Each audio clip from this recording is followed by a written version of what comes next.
सत्य ही सबसे बड़ा धर्म है और सत्यनारायण भगवान की कथा हमें सिखाती है कि सत्य और भक्ति से जीवन में हर कठिनाई को पार किया जा सकता है।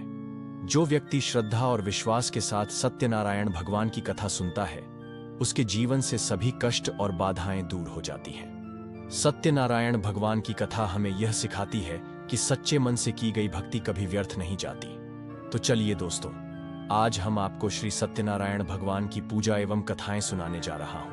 अगर अच्छा लगे तो वीडियो को लाइक एवं चैनल को सब्सक्राइब करें। श्री सत्यनारायण भगवान उनकी हर मनोकामना पूरी करेंगे। धन्यवाद। तो चलिए वीडियो में आगे बढ़ते हैं। एक समय की बात है, नैशिरण्य तीर्थ में शौनिक आदि 88,000 आर्षियों ने श्री सूत जी से पूछा, हे प्रभु, इस कलयुग में वेद विद्या रहित मनुष्यों को प्रभु भक्ति किस प्रकार मिल सकती है तथा उनका उद्धार कैसे होगा? हे मुनि श्रेष्ठ, कोई ऐसा तप बताइए जिससे थोड़े समय में ही पुण्य मिले और मनवांछित फल भी मिल जाए।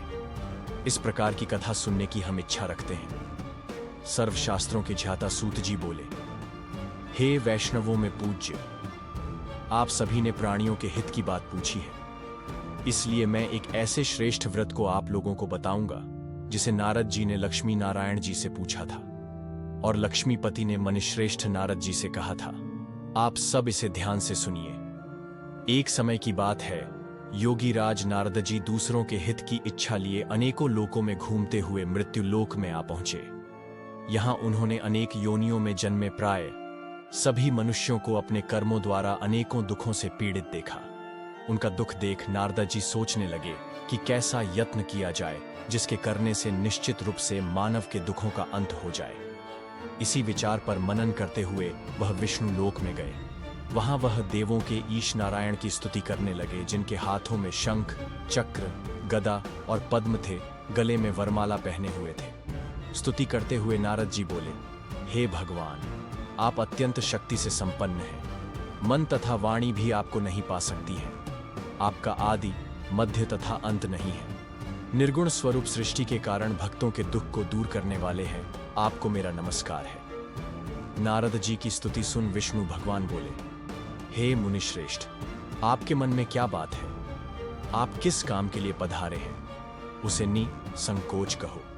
इस पर नारद मुनि बोले कि मृत्युलोक में अनेक योनियों में जन्मे मनुष्य अपने कर्मों के द्वारा अनेकों दुख से दुखी हो रहे हैं। हे नाथ, आप मुझ पर दया रखते हैं तो बताइए कि वो मनुष्य थोड़े प्रयास से ही अपने दुखों से कैसे छुटकारा पा सकते हैं? श्री हरि बोले, हे नारद, मनुष्यों की भलाई के लिए तुमने बहुत अच्छी बात पूछी है। जिसके करने से मनुष्य मोह से छूट जाता है, वह बात मैं कहता हूं, उसे सुनो। स्वर्ग लोक व मृत्यु लोक दोनों में एक दुर्लभ उत्तम व्रत है जो पुण्य देने वाला है। आज प्रेमवश होकर मैं उसे तुमसे कहता हूं। श्री सत्यनारायण भगवान का यह व्रत अच्छी तरह विधान पूर्वक करके मनुष्य तुरंत ही यहां सुख भोग कर मरने पर मोक्ष पाता है। श्रीहरि के वचन सुन नारद जी बोले कि उस व्रत का फल क्या है और उसका विधान क्या है? यह व्रत किसने किया था? इस व्रत को किस दिन करना चाहिए? सभी कुछ विस्तार से बताएं। नारद की बात सुनकर श्रीहरि बोले, दुख व शोक को दूर करने वाला, यह सभी स्थानों पर विजय दिलाने वाला है। मानव को भक्ति व श्रद्धा के साथ शाम को श्री सत्यनारायण की पूजा धर्मपरायण होकर ब्राह्मणों व बंधुओं के साथ करनी चाहिए। भक्तिभाव से ही नैवेद्य, केले का फल, घी, दूध और गेहूं का आटा सवाया लें।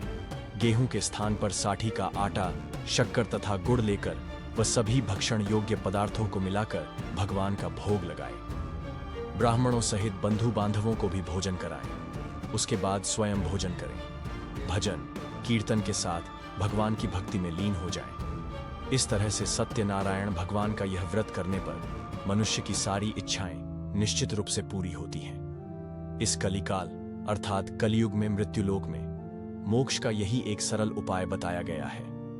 श्री सत्यनारायण व्रत कथा का पहला अध्याय संपूर्ण। बोलिए श्री सत्यनारायण भगवान की जय।